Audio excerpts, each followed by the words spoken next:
So,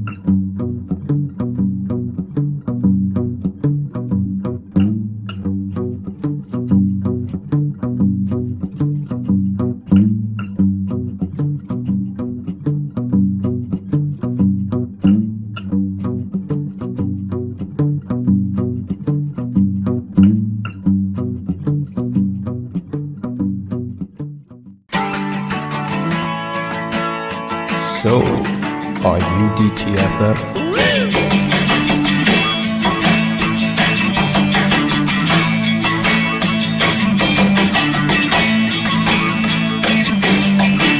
Once again, here's Drinking and Talking Fantasy Football with your host, Jake Trowbridge and Dustin Lunt. There's my partner. Hey, I'm here forgot too. to click the button. Hey, show is off to a great start as always. Good evening, everyone. Happy Tuesday. Happy 10-10-23, everyone. We are back. DTFF is back. We are back. And it's going to be a great episode this evening. A little bit of Ridley's. Nope, that's TM'd. Can't do that. That's right. Just a little bit of Believe It or Not. Some stats you may or may not believe, and whether we believe these trends will continue or not through the end of the season. So should be a good one. Some very polarizing players on the list that you put together, Jake, here this week. I haven't dug into it too deeply. I just kind of took a quick glance at it. So I'm excited to really dig into it here this evening. Should be a lot of fun. Before we get into all that, of course, how are you doing this evening? Well, I'd be better if I didn't waste my time watching a certain Monday Night Football game last evening. We talked about it a little bit before we went live here. You were lucky enough, I think, to not behold whatever that was supposed to be last night. As Packer fans, obviously, that's not what you want to see. No. Congratulations to the Raiders. On somehow winning without the use of Davante Adams, though. Kudos to you on that. I know some sweats were happening with Davante last night. If you had him and needed him, he probably didn't come through for you. So sorry about that part. Yeah, absolutely. As you said, I did not watch the game. I had to get up a little extra early for work today. So I was just like, I won't even get myself invested in this game since I'm only going to be able to watch like just a hot minute of it. And it sounds like I made the right choice. So absolutely. Yeah. Well, let's see if you made the right choice with your beer selection tonight, though. I feel like I did. Did you make the right choice? Do you feel like you made the right choice with your beer? Absolutely, I did. This was the last one in my fridge of the old Staghorn New Glarus Oktoberfest. This is by far, my favorite New Glarus beer. I have not had all of their like sour aged or, beers like that, some of their specialty ones, but this one, their seasonal of Oktoberfest, is my favorite beer by them. It's the last one in the fridge. I'm very excited for it. I love it. It's my favorite beer by them. It's my favorite Oktoberfest in general. That's how much I love that. If you only know New Glarus from Spotted Cow, because it's like gold for people outside of Wisconsin, I beg you to try the Staghorn. Hopefully you'll definitely get your hands on it. Yeah, absolutely. I'm not drinking that, but I got addicted to this. A buddy lives up in Chicago, and Goose Island, I only knew their 312 beer. It's like their wheat, their like old reliable it's good. beer, which is it's solid. Now, this though is their Bear Hug beer. It's not going to be for you. I'll be honest, because it is a tropical imperial IPA. So it's a lot of the IPA. It's a 9.9%. I'm not going to be able to do any shots tonight, so I had to make up for it with the high octane beer. Well, you said don't have to. I mean, you could if you wanted to. Don't get to. No. That would be against, like the rules of the show. I don't want to break those. When I don't remember us having rules for the show that says no shots unless you lose a bet. There is no. No, it's in rule the there. bylaw somewhere. I know it is. Okay. I don't want to. Sounds like you're trying to be just caught weasel off out of guard. an excuse to have a shot, but whatever. That's fine. It's fine. Let's rip the Band-Aid off here and talk about some sadness before I have to do more sadness of taking multiple shots this evening. Yeah, some injury news that just bums me to my very, very core. We've got Justin Jefferson out for at least 4 weeks on IR. Mhm. We got Devin Achan probably hitting IR. Hasn't yet officially, I don't believe, but most likely will be hitting IR out for 4 weeks. James Conner, your boy, on IR out for 4 weeks. When is this going to end, Jake? The fantasy football gods give and they taketh away. Last week, we were excited because Cooper Kupp coming back from IR. Mhm. Jonathan Taylor activated off of PUP, contract extension. It felt like we were getting everything back in order. The gang was back together. And then, nope. Gotta get rid of that. Good. Yeah, it's so sad. So, obviously, huge fantasy implications here. That's right. How do you feel about the situation with the Vikings now? Are you going to be more KJ Osborne or are you going to be more of Jordan Addison? Or do you think it's just going to be split between the two? Well, I think it's probably more likely to be Jordan Addison who gets the slight uptick, but I think the biggest beneficiary is probably going to be TJ Hawkinson. I really do think that they'll just start to funnel more things through him. Their ground game might get more involved in the passing game because I don't think either Jordan Addison or KJ Osborne are equipped to just usurp or take Be an over. alpha. Yeah. That role. So I think that they probably utilize the other skill position players Mhm. more, but slight bumps up for both for sure. Yeah. And then how about Miami? Is it Raheem Mostert season? Jeff Wilson? I think it's Raheem Mostert still as the 1A, but I think Jeff Wilson slots in very comfortably as their number 2. There, we haven't seen Would him you- officially if he's activated yet off of IR because the timeline is going to be very brisk here. I don't know if it's a 21-day window, basically when you get taken off of IR or it's open for practice and before they have to play you. So we don't know for sure. So if he was cleared to play, though, would you consider him as a flex play? Absolutely. I 100%. want as many pieces of this offense as I can get, and he should step up. There's no way that like Salvin Ahmed is suddenly taking steps away from Jeff Wilson. I wouldn't assume they loved Jeff Wilson there last year, but yeah, bad news. If I'm picking up any running back though, I do think it's probably going to be Demarcado. Amari Demarcado was the guy who took over for James Conner last week when he went out, and he looked really good, I thought. And it seems like they're pushing him maybe to be that guy at least for a few weeks. So he should have a big workload. Yeah, I agree. I think that is the smart move there out of Arizona. But yeah, it's so sad. It's just It is. let's all burn some sage. Mhm.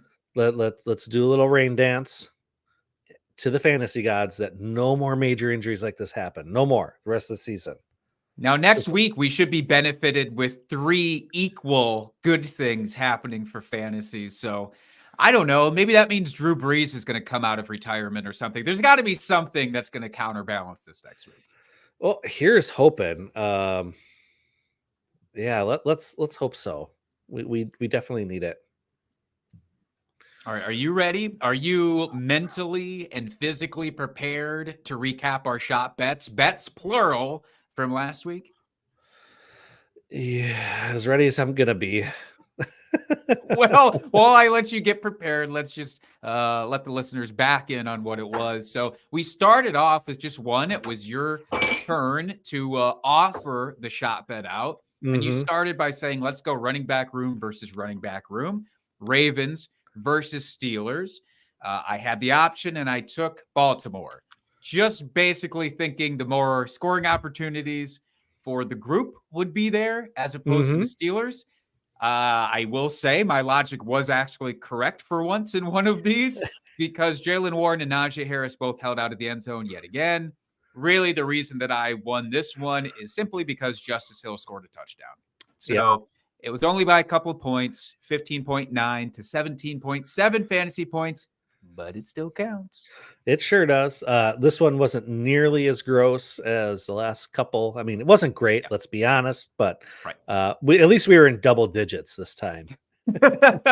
Something to strive for going forward. Well, we did it twice, though. So I don't Yes. remember exactly what led to this. I think you had just mentioned, like, I was going to do this other one, but I didn't really want to. And we said, screw it. Let's do them both. Yeah, And it ended double up. Right? So it ended up being the Falcons running backs in total versus the Texans wide receivers in total.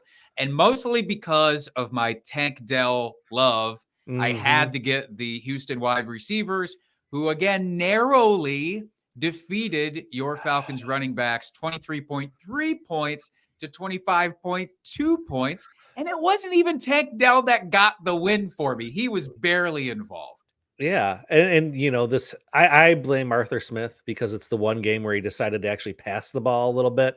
And he, just run the ball a handful more times, I would have won this one. But no, he had to go against his inner core being and decide to actually get his pass catchers involved for once. Ugh, ever so frustrating. Anyway, You got to deal with it. so yeah, we've got 2 to give out here. So Jake, you are an amazing fantasy football prognosticator / genius ×2. ×2. He didn't even say it twice. Did you catch that, listeners? He couldn't even get himself to say it twice. He just tacked on a ×2. I'm narrating. It's one down, by the way, for him, and he's pouring his second one here. As always, Fireball. Not a sponsor, but please sponsor us, Fireball. Since I'm essentially doing a shot every week. Yeah. I mean, you're just trying to get it Cheers. for the branding, and I appreciate that. Not a sponsor yet, is what we have to say. I'm always holding out hope that eventually they come to their senses and do the right thing. Yep. Ooh. Was the second one better than the first, or was the first one better than the second? First one was better. Okay. All right. Well, that's tastes like Mardi Gras. No, oh God, I don't know if that's good or bad. It's good. It's a good thing. Okay. All I know is now I'll be sleeping like a baby tonight, and it's going to be great. I love it.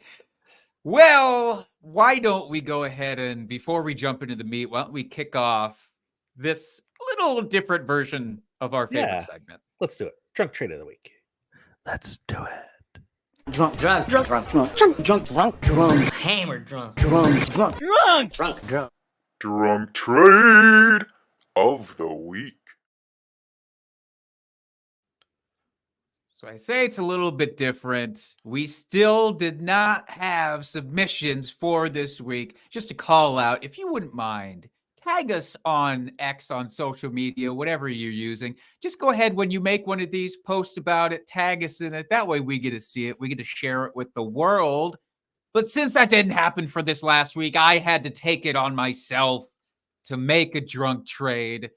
And I did so in our home league. So this is a very brief one we're going to talk about. Dustin and I talked about it a little bit watching Red Zone on Sunday. To be fair, you and I tried to make a drunk trade together the Saturday beforehand watching the Badgers, but we couldn't get it done, unfortunately. So I pivoted away to our good friend Nate, also in our home league.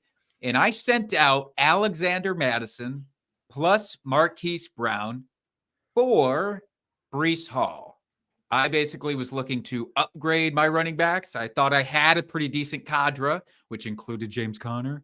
And I just wanted to basically upgrade. And I kind of saw Alexander Mattison is going down a little bit and Breece Hall is going up a little bit. But what do you think about this one in general? I really like this trade for you, Jake. And I hate to say it. No, I don't hate to say it. I'm just being a dick about it.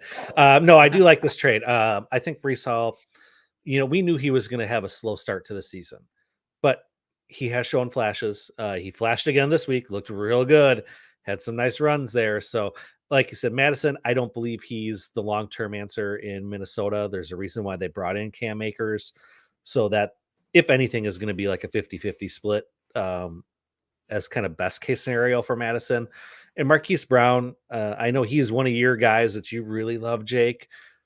I wasn't nearly as high at him as you were, but he's probably not someone that you were starting every week. So if he's sitting on your bench, except for maybe bye weeks, then I think that's a good move to get rid of him, package those guys together and get an elite running back. Yeah, and it's nothing against Marquise Brown or what he's done this No, year. because It's he had just a that, good game on Sunday as well.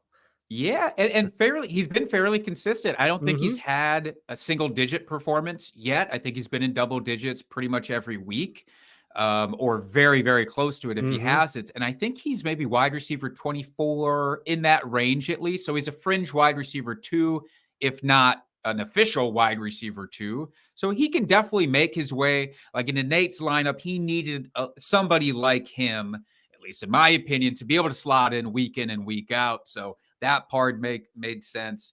Alexander Madison, I'm a little bit more optimistic on him than you are even. I think it's like a 60-40 deal. Cam Marquise Akers will Brown, get his. just to cut in here, he is currently wide receiver 12 on the season. Holy shit. Well, there you go. Yeah. Wow. I was even underselling him there. Maybe Yeah, that I was foolish. looking Maybe I about shouldn't have at the traded him. low end wide receiver 2. I was like, yeah, I feel like that's where he is too. I was looking for him. I'm like, well, he's not below those guys. So I keep scrolling up. Yeah, wide receiver 12 on the season right now. So But there you go. Maybe this looks stupid after a while. Although, again, even don't with think how so. well he's doing, I had, Jamar Chase. I'm obviously never going to sit him. I've got Mhm. AJ Brown. I'm never going to sit him. So it's like, do I start Marquise Brown or Brandon Ayuk? I love Ayuk too much in Yep. my flex probably to ever start him. So Yep. I think it I'm made right sense there for with both ya. of us. Yeah, I think Mhm. it made sense for both of us. I'm sure Nate is not feeling the greatest after the 30 plus points that Brees Hall put up. But you know what? It wasn't going to help Nate win that week anyways. And I do think Madison has some good ones going forward. Yeah, and Marquise Brown, he had where Like was it? 16, Week 17 points, something like that. this says 12. He had 12 fantasy points. Okay. Now I mean, I'm not bad. Not bad. It's respectable. It's respectable. Hey, he's wide receiver 12 on the season so far, so he can't shake a stick at that. Heck no. Heck no. But yeah, I felt good about that one. Obviously, in our home league, one thing I just have to throw in, we only get to do one trade per season at this point. Boo. I've used mine up. Hopefully that doesn't come back to bite me in the ass too much, but Will it though, since we never make trades? We're lucky to Yeah. get a trade done, like a single trade in the whole league every season. I'm pretty sure I've been involved in 90% of the trades since I This is entered true. this league. I have no doubts there. I agree. Again, probably not a good thing though. Well, you're making it happen. You're keeping it interesting. Trying. That's all that matters. I'm trying, damn it. Well, we've got a lot of interesting things to get to here in the beefy middle of our episode Mhm. too. Ooh, the beefy middle. All right, so let's get into this beefy middle here. A little believe it or not. So we've got a handful of players here we're going to talk about. Some they've started the season very strong. Is it going to continue? Some not so well to start the year. Maybe starting to turn it around. Do we see them turning it around or not? So, first one, the money position of quarterbacks. And we have on here, Jake, Justin Fields finishes the season as a top 5 QB, believe it or not. Yeah, Justin Fields, interesting case study right now. Most people who drafted him after your first 3 weeks were just so bummed. And not because he was That's me. abysmal. Well, okay, It's in me. our league also, it's way different because, again, the scoring for quarterback is so extreme. Every sack, every turnover is so heavily weighted. For the average person, though, in the average league scoring, he wasn't atrocious. He was usable in the first few weeks if you don't watch him play, and then you'd feel a lot better about it. Like he was okay, especially in weeks 2 and 3. I think week 1 was a big dud. So here's where he's been at the first 5 weeks, Jake. 14.5, 14.7, 10.6, 27.9, 32.9. There's the big one. So the ascension happened essentially once they finally did the thing of letting him run again. It was like that seemed to open up everything. And then he got super comfortable. Obviously, this most recent week, Dustin, we don't have to talk about whether or not you started him in week 5 in our league. Nope. That's fine. That's a topic for another day. But if you did start him, I only left over 100 points on my bench between Justin Fields and DJ Moore, but still pulled out the victory. So it doesn't matter. That's nice. You do get to throw in that caveat for sure. But if you started Justin Fields in week 5, it's almost like you were a lock to win your damn week because he was so high performing. So the question really is, because right now he's quarterback 3 up until this point. He is the quarterback 3. So is week 4 and 5 what we really expect from Justin Fields, or do things revert back a little bit to the earlier games? So, Dustin, I'll throw it over to you. Do you think it's reasonable at this point that he is a top 5 quarterback when everything's said and done? All I will say is Believe it. Yes. Believe it. Love those drops. yes. So, yeah, I do buy in here. He had a slow start to the season last year for the first 4 or 5 weeks or whatever. I think he ended up finishing as quarterback 6 on the year last year. Yeah. There's no reason to say he couldn't finish as top 5, especially if he keeps doing what he's doing. It looks like he's got a good rapport with DJ Moore, who through the first 5 weeks of the season, minus this last week here, so the first 4 weeks, excuse me, wasn't lighting the world on fire like he did this last week, but had a respectable start to the season. So I think that chemistry is only going to continue to grow. DJ Moore is a legitimate receiver finally for that Bears offense, and Fields has been throwing to him. He's looked much more accurate over the past couple games, and they're letting him run the ball and kind of doing what they were doing at the end of last year. So as long as they continue to do this, yeah, I'm all in on it. Yeah, I think coming into this season, our big topic of conversation was how much does DJ Moore boost Justin Fields? Is it like when Stephon Diggs went to Buffalo? Is it like when A.J. Brown went to Philly?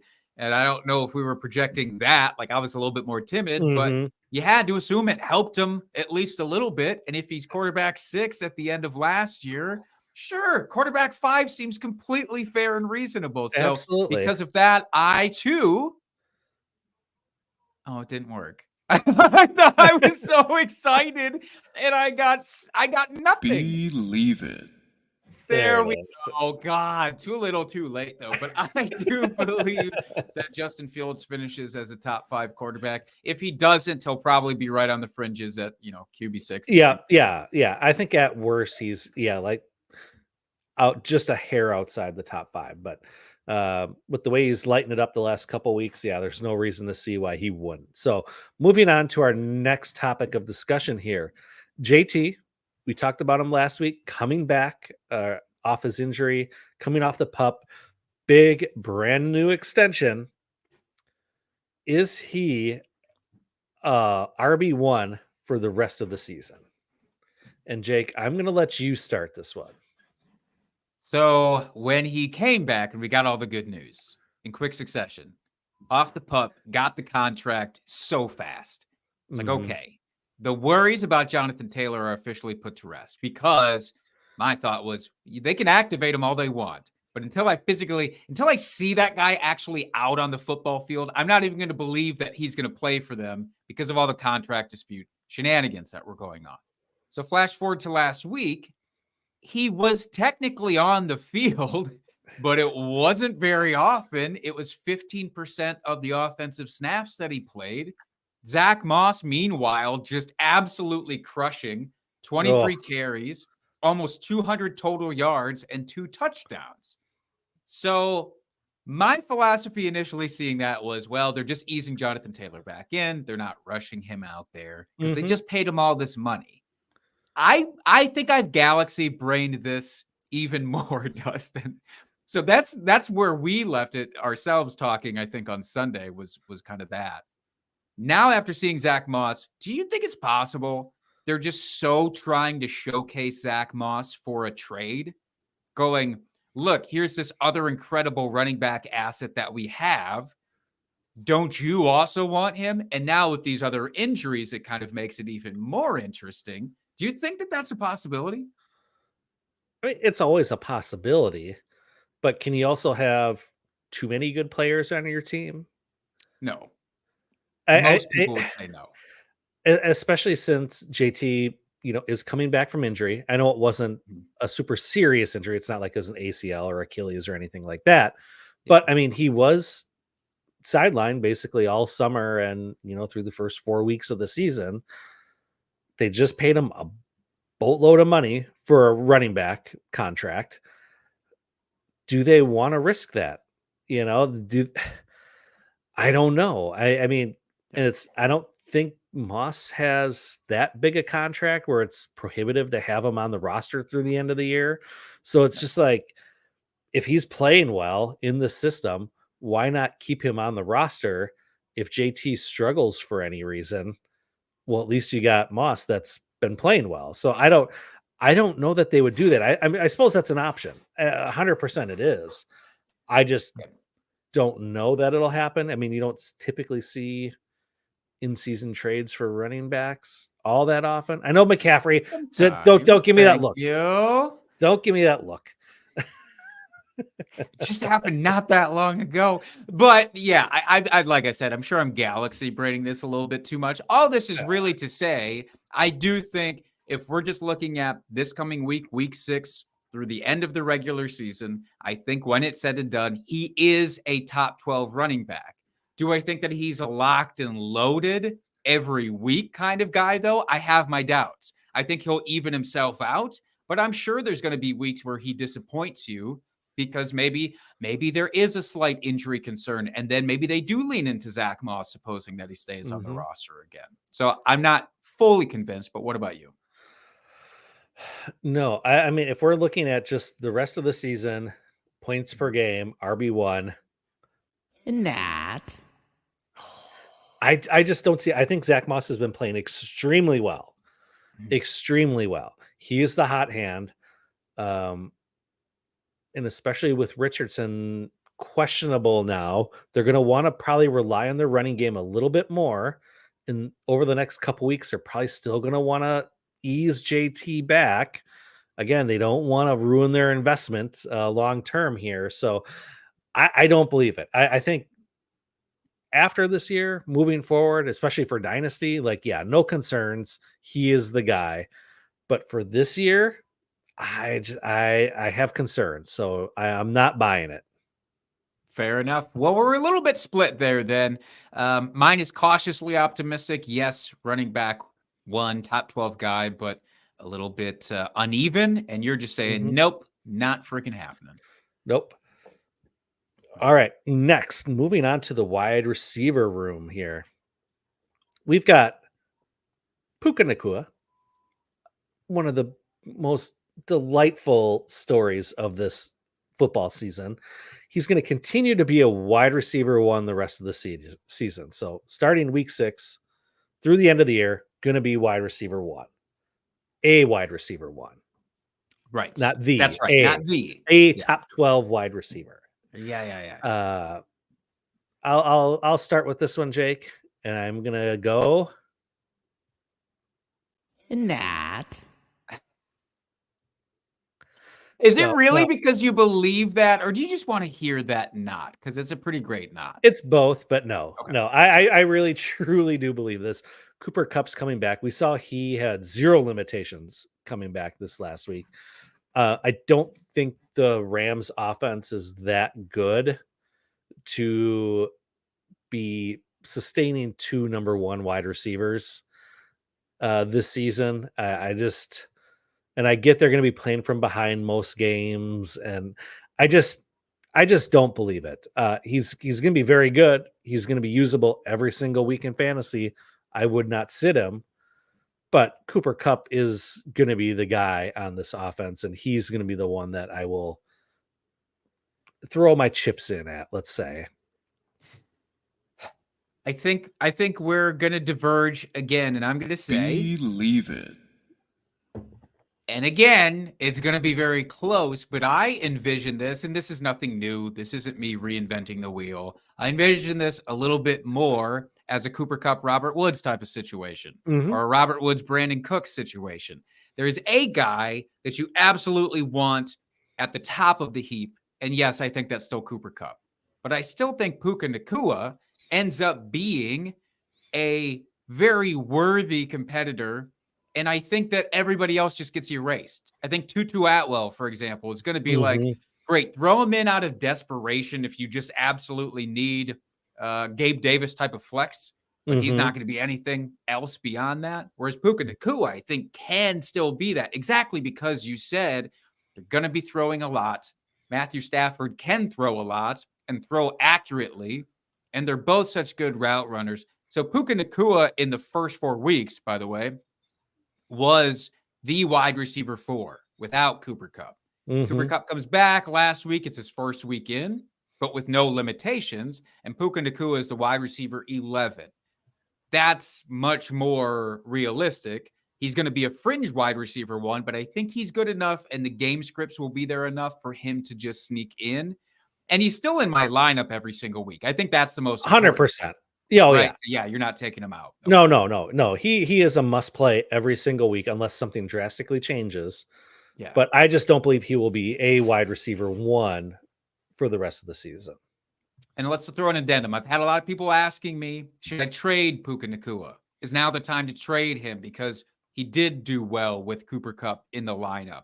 Are you doing that just assuming that you can get massive value? I guess it really depends on, it's team dependent. And I know it's kind of a cop-out answer. It's fair. But if I was not competing, but I picked up Puka super cheap, in the draft or God forbid on waivers to start the season, I might try to trade him high just because you're going to get a first for him at this point. Even with Cooper Kupp coming back, like I think that is a reasonable trade you can make. And if I'm competing, I definitely want him on my team. So I guess it really depends. Unless you feel like after this year, you will be competing and you want that young piece, then sure, keep them. But for me, I would probably trade him away at this point if I was not competing, just to get, because it's just free money you're getting at this point. Because you drafted him in the 3rd or 4th round. You could probably get a first or a couple seconds for him. It's like, that's just free money at this point. Which I get, because if you drafted him, he was probably a 4th round draft pick. And so you just see that ascension go up. I think the opposite. I think hold on to Puka Nacua because Cooper Kupp is 31 years old now? Is that right at the moment? And coming off of a couple of injuries now in back-to-back seasons. So my philosophy is, how long is it until Cooper Kupp has something else happen? Or Puka Nacua just being this young and this good? Like, does he become this consistent guy for your dynasty team? And I think he might. So I think I'd be asking for more than a first round pick to move Puka Nacua at this point. But, if I get more than that, then I'm interested. Yeah. Cooper Kupp is only 30 this year. I'm sorry for putting that extra year on him. That was rude of me. You're so ageist. Rude. I know. I am. Well, talking about trades, we got a couple of questions in the chat, but let's start with a trade one here. Parker Bledsoe is asking thoughts on this trade. Gave away Godwin for Amari Cooper. I'll let you take this one first because I have some strong thoughts. I don't like this trade. I think Chris Godwin's maybe got a year on him. Talking about me being ageist at this point. But I like Godwin better than Cooper. Tampa Bay is going to be airing it out. They're not a great team.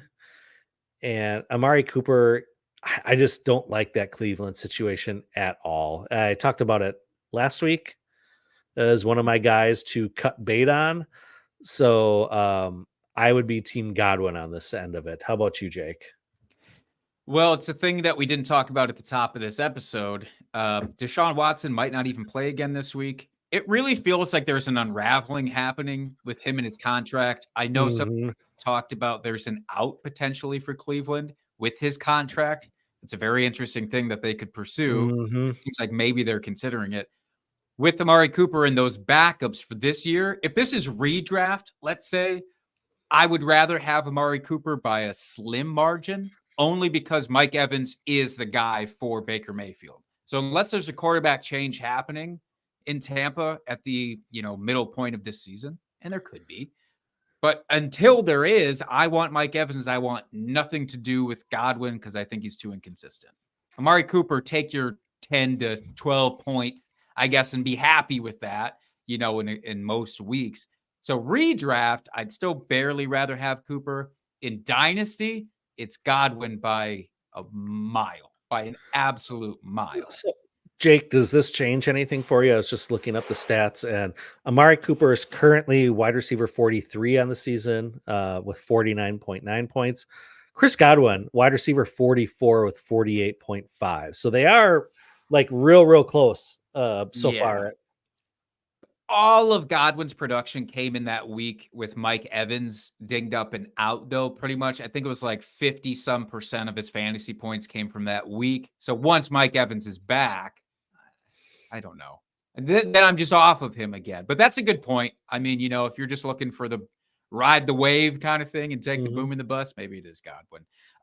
Let's kind of pivot here. So D's nuts, you got to love it. In the chat, it's a 10-man full PPR league.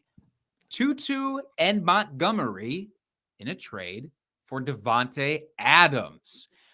RB room is Kamara, CMC, and James Cook. Wide receiver room is Ridley, Amon-Ra St. Brown, Ayuk, and Sutton. We're going to assume redraft here, which I believe this is.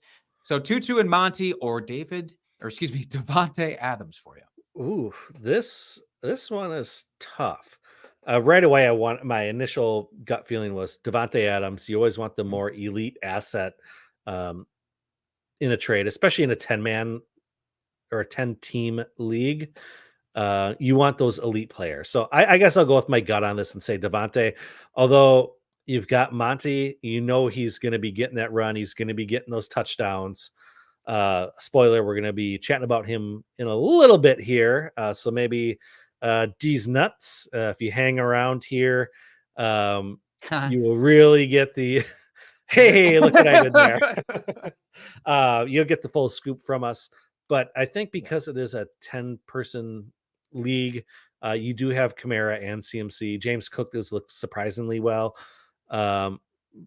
Bolster that wide receiver room. Yeah, with Ridley, Amon-Ra, Ayuk. I love those three. Davante would make it just a real powerful fourth. Yeah, absolutely. This is 1000% Davante Adams without a question for me. I talked about Tutu just being barely usable at this point. David Montgomery, I agree. That is nice to have him, and we will talk about him later. But yeah, with CMC, you're basically de facto running back one in total. And James Cook looking like a fairly consistent top 12 guy, too, for the majority of weeks. Yeah, I don't think that you need to worry about that. So Davante for both of us. All right, let's move on here to tight ends. Getting back to the believe it or not, Sam Laporta, rookie sensation to start the season, finishes as tight end 6 or higher. Jake, I'll let you lead off on this one. I'm going to go big. I'm going to say it. Because Sam Laporta is currently about to do better things than Kyle Pitts even did in his rookie season. Now, Kyle Pitts was saying a lot. It is. And the reason I put this line at exactly tight end 6 or higher is because that's where Kyle Pitts finished at the end of his rookie season. Not in points per game, but overall season, he was the tight end 6. In points per game, I think he was tight end 11, tight end 12. Still amazing for a rookie tight end. Absolutely. Ask people who are so excited about Dalton Kincaid how they feel about rookie tight ends in general right now. You're going to get a much different answer. But Sam Laporta has been the guy. So it's Amon-Ra St. Brown, still top billing, obviously, with the passing attack. That's not going to change. But Sam Laporta has been the number 2 option there and looked so good doing it. He's got sure hands. He's just always in the right spot. Jared Goff trusts him. Jared Goff needs him. And as of right now, Sam Laporta is the 3rd tight end in points per game behind just Travis Kelce and Mark Andrews. Pretty good company that he's keeping there. And honestly, these other guys that we were thinking were going to be, the next group of tight end 3 through tight end 6 or whatever are disappointing. Darren Waller and George Kittle, and I guess TJ Hawkinson is doing TJ Hawkinson things. So Mhm. I'll loop him into the top 3. But Sam Laporta is going to be knocking right outside of it, I think. What do you think? Yeah, I Believe it. as well. Yes. One, tight end 6 isn't a super high bar, but I mean, he has looked the part this year. I have zero concerns about Jamison Williams coming back. I don't trust him at all. It is Amon-Ra, even if I think he's a little dinged up. There's a chance he might not play this week. So, I mean, that would still be even more wheels up for Laporta here. Just the fact, we saw the Statue of Liberty player, Flea Flicker, whatever you want to call it, this last week. They're designing plays to get him the ball. That's how much they like him. And I only see that continuing. So I think he can easily finish as tight end 6. I wouldn't surprise if he was in top 3 by the end of the season. That's tough because he'd have to knock off Hawkinson, who at this point without, he's going to get that benefit of extra target share with Justin Jefferson out, but I can see him being pretty damn comparable. So it's hard for me to go against that too. I was going to say, do you want to put a rest of the season bet on it, or I don't no? love that. I don't love it that much, especially because we're pretty much in lockstep with Sam. We Laporta are. being I'm just throwing it out there. I've got a couple shots of Fireball in me. I got, I'm feeling it now. Look, by the end of this episode, we will have another rest of season shot bet in and loaded into this sheet. You rest assured, but it's not going to be about Sam Laporta. It's not going to be about Sam Laporta. Maybe it'll be about this next the last one on our list here. Yeah. All right. So as I said, we were going to talk about David Montgomery, and here we go. So David Montgomery, he will continue to be the most fantasy relevant running back in Detroit. Jake, I'm going to let you start this conversation off. I say this with a big caveat. I do believe it. However, I don't want people to mistake that for this constant trend that we've seen already maintaining the rest of the way. The gap, I think, gets squeezed a lot between now and the end of the season. I don't think that David Montgomery is going to continue this crazy workload of efficiency. And I think Jahmyr Gibbs is going to start to see more and more snaps. In fact, the last game that they played together, we were already seeing Jahmyr Gibbs get a much bigger target share and more targets per route run and all the fun metrics that you like for PPR formats, which is what we're looking at here. It's what we always look at is PPR. David Montgomery is relying still pretty heavily on touchdowns. How long can they sustain that? Maybe the entire season, because maybe this offense is really just that good.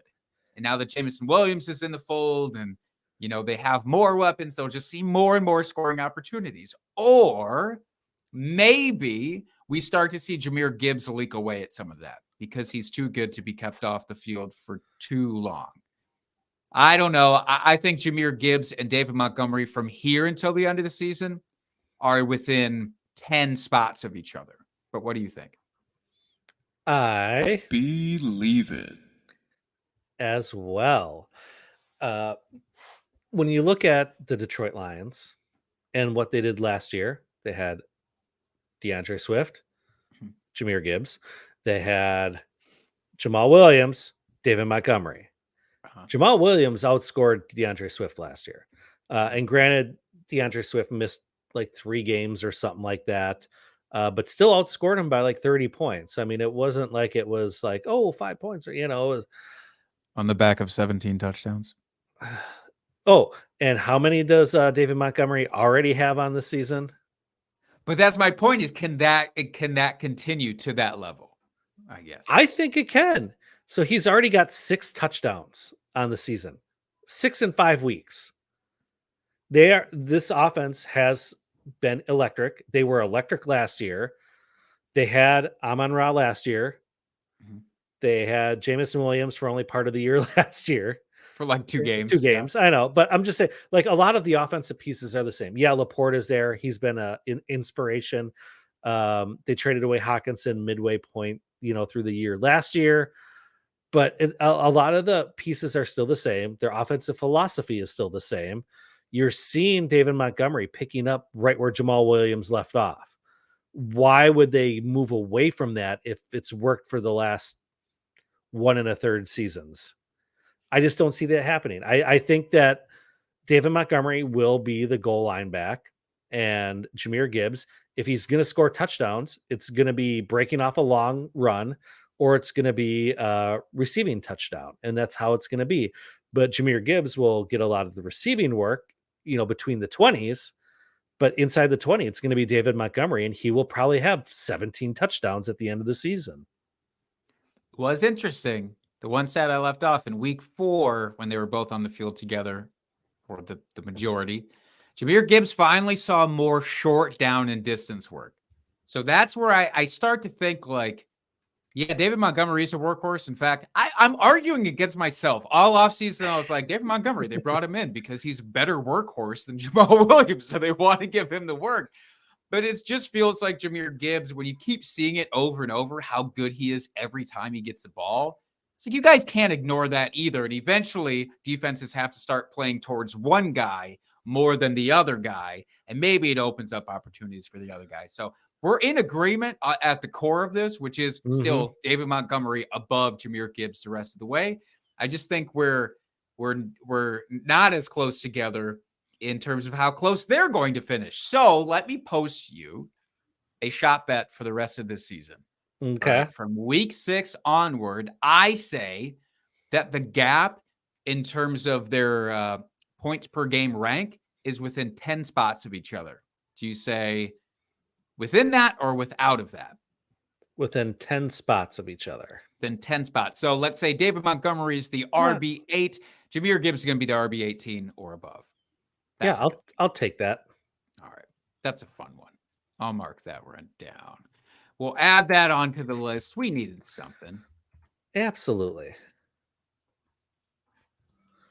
Okay. While you're typing that in, that concluded our Believe It or Not segment this week. Let's talk a little starts of the week. I'll recap last week here. We both had very good weeks, which was nice to see. You had Breece Hall, a running back you just traded for in our home league, going against Denver with 28.4 points as the RB3 on the week. So congratulations there, Jake. I took Devon Achane versus the Giants. He had 21.5 coming in at RB4. So we both fucking smashed that. Smashed it. So what do you say we keep it up for this week? You want to do it again? Yeah, let's do it again. So who do you have for your start of the week, Jake? I'll run this back. We're going to talk about Zach Ertz. Zach Ertz a little disappointing this last week.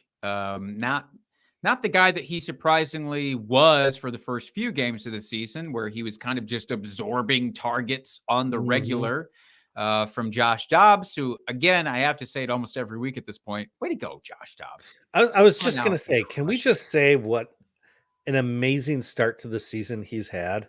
Like, it's been incredible. Is there any world where he supplants Kyler Murray and they stay with Dobbs? Because I know there's this whole talk before the season started. Hey, they're going to tank for Caleb Williams, and they're going to trade Kyler once he's healthy, and or maybe at the end of the season they'll end up trading him. Is there a world where Josh Dobbs performs the rest of the season and they stick with him? He is pretty young yet as far as QBs go. If they're going to stick with them for the rest of the season, sure. Next year, once things again, because if they are in the position to get Caleb, obviously they're going to take Caleb or whoever the other quarterback is who's nipping at his heels now. I don't follow college football that much, but there are a couple of guys that I know are very interesting for quarterbacks. Beyond this year, I don't think that that's the case. But if they do just want to protect Kyler Murray and say like, hey, kid, let's keep you off your feet and keep you healthy so that we can trade you and not have your value go back down. It's possible. Yeah, I think it's absolutely possible. Okay. Anyway, I cut you off, Jake. So please continue. Either way, Zach Ertz is going to fucking smash. But this week, we know his quarterback is Joshua Dobbs. We know his opponent is the Los Angeles Rams, who who are tied for second in terms of most fantasy points allowed at that position. So tight ends against the Rams as of right now are just kind of a smash. Now we have, unfortunately, the added benefit of James Conner being out and those short range targets that James Conner was so good at, the dump offs basically, now have to go somewhere else. Does the new guy get it? Does Amari Demarcado get all of these?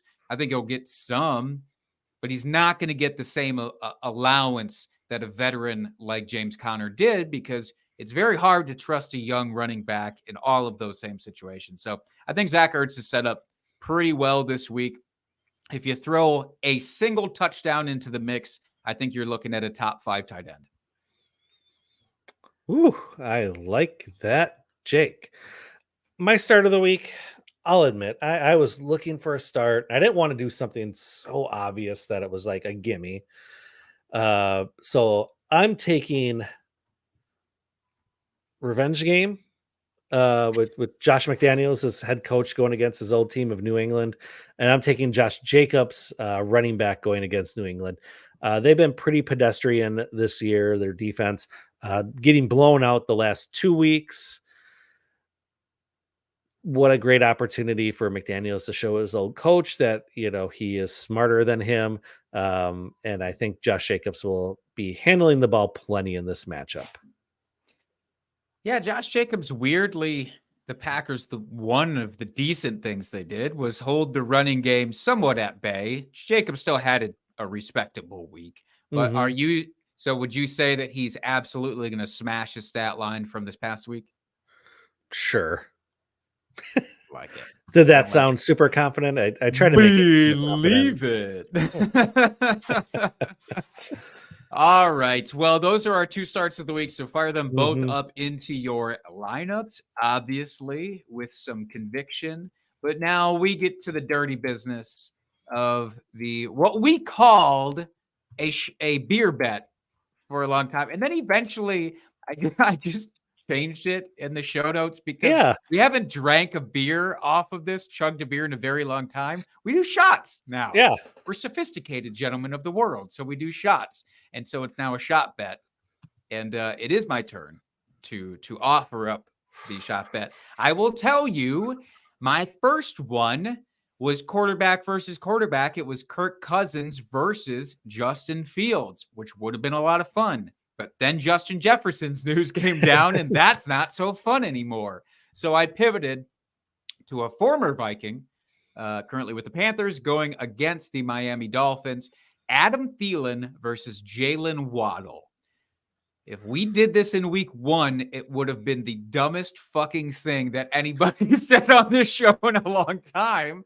But Adam Thielen is just being Adam Thielen and crushing it right now. Waddle's had some disappointing games, so I'll offer it to you.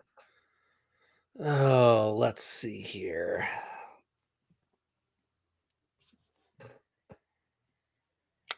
Really got to think about this one. That's how I know it's a good bet. Yeah, I don't want to do another shot like I did this week. Frantically Googling stats right now. Well, maybe I am. So Adam Thielen, obviously the number 1 with the Panthers. Jalen Waddle is the number 2 wide receiver. You know what? Screw it. I will take Thielen. I'm hooked on a Thielen. What can I say? Look at that. He is having a resurgence this year. He is the guy for the young quarterback there in Bryce Young. As you said, Waddle's the number 2, coming off of a bit of an injury. I know he scored a touchdown this last week, which was great to see, but it's anybody's guess on who's going to score the touchdowns with this offense. So give me the guy that's going to get peppered with targets, especially in PPR. I won't lie. I kind of thought maybe I could trick you there by saying you're like Adam Thielen. I don't want Adam Thielen, but if you just follow the targets, I think that is the better bet. So I'm almost projecting myself to have to come back and take that shot next week. But maybe Jalen Waddle, maybe with Achane out, maybe there's some big pivoting in how they're structuring the offense. We'll see. We'll see. We shall see. Jake, that's the end of our show sheet. Any final thoughts before we sign off for another week here? I beg you not to do two of the following. Please don't overreact still to one bad week that happened last week, especially for players who have been very good for you up until that point. Mhm. Happens. I know it's only been 5 weeks. It's something that we all have to fight through. The other thing is, please, before you rage drop a player, again, maybe because of one bad week, try to trade that same player to somebody else in your league and get something actually in return for it. So Mhm. don't drop somebody, especially somebody with name value, before you try at least to trade them. Yes, that is great. And please check your waivers. If anybody happens to rage drop a player, scoop them up, especially these guys that maybe have gone on IR. If you can handle having them on your bench or in your IR spot for 4 weeks and you can reap those benefits when they come back, pick Mhm. them up and do it. Because there are going to be players in your home league that will just rage drop players. So Pick definitely 'em do that. up. That's right. That's right. We are waiting patiently in Oh, our absolutely. chat. We By the have way, someone one that's going to ask a question here. So one other thing I want to throw out there as we're waiting for Penguin in the chat. By the way, love that. I don't know love if the your name. name is Ben. That's what I'm assuming. The name is Ben, and then the handle is Penguin, like penguin. Yeah, If that's how I if read that's it. not true, don't ruin that for me. By the way, I want to believe that. The other thing that I will say in regards to what's coming up here, we're dealing with a lot of bye weeks that are actually happening for real on top of injuries. So Mhm. depth has never been more important. If you have, let's say, 2 running backs on your team, you're like, I'm set at running back, I'm not going to pick anybody else up. Think again and be ready for what's coming down the pipeline. So you have to look a little bit into the future at this point. All right, so Jake, here we go. We got pick 2 RBs, 2 wide receivers, and a flex. We got Okay. Josh Jacobs, Jerome Ford, Derrick Henry, JT, Rashad White, Brees Hall, Whew. Chase, Jamar Chase, Chris Godwin, T. Higgins, Garrett Wilson, and Zay Flowers. Just just plethora of great choices here. So Yeah. This is a feast. yes. So Jake, let me hear yours first, and then I will chime in with mine secondly. Now, let's set this lineup here. So, obviously, we're going to have your start of the week in Josh Jacobs sitting in there at running back. I will say Brees Hall has a pretty rough matchup this week for what it's worth. He could be fine, but it's not looking phenomenal. With Jonathan Taylor, there's also the concern of how much does Zach Moss get in this first game. So I am actually going to roll here, and it feels bad to say, weirdly enough, with Derrick Henry. Derrick Henry has a completely fine matchup, and he's always still at the level where he can break one off for a touchdown. So for me, and this is PPR, by the way, Penguin put in the chat, I'm still going to go with Josh Jacobs and Henry for this week. Hall is my nearest consideration. For wide receivers, Jamar Chase does not leave your lineup. He does not leave your lineup. Garrett Wilson is still a little bit of fool's gold to me. I'm going to go with Zay Flowers, who has a pretty respectable matchup this week as well. So now I'm down to the flex because I said Brees Hall, if you were listening 10 seconds ago, was my third running back. I'm putting him in my flex. Yep, I am basically lockstep with you, Jake. Jacobs for sure. I would have put Hall in before Henry. Have Henry as my flex, but that would be the only difference. Just until I want to say JT over Henry so bad, but with the way Zach Moss has been playing, and we talked about it plenty earlier in the episode here. Until we see JT get right and really be involved, I'm going to hesitate on that. And yeah, you don't take out Chase. And I love what Zay Flowers has been doing. So yeah, I'm right there with you, Jake. We are in agreement. I love it. By the way, one extra note there, Penguin, about your flex, because we disagree on who should be in there in principle, but in reality, it's whoever has the later game. So whoever is physically playing later Derrick in Henry the week has the London game this week. So it is 8:30 a.m. Eastern Standard Time start. Then he's on got to be in Sunday. your running back Yes. spot. Yes. And that way save it just in case there's some shenanigans with injury you might have to deal with in your flex. Yep. That way you have optimal flexibility. That's right. That's Oh right. my God. Is that why they call it a flex? Oh, Jake. I'm going to clip that little bit out, and that's going to be my new thing all the time. All right. I like it. Oh, one last follow-up. Yep. Is Godwin to start over Zay if Evans is out? For me, he's not. For me, it would still be Zay Flowers. Same. So thanks, Benguin, for asking the questions. We appreciate it. That's what we are here for. For anyone else that happens to be listening after the fact here or checking out the live stream, after the fact, come join us every single week. We are here to answer your questions. That's what we do. That's what we're here for. It's what we live for, fantasy football and answering your questions, trying to help you guys win the ship every single season. Am I right, Jake, or am I right? Yeah, I mean, most weeks. Am I right or am I right? Most weeks Right. we're trying to help you Right. win. Right. Yeah. All right. Believe it.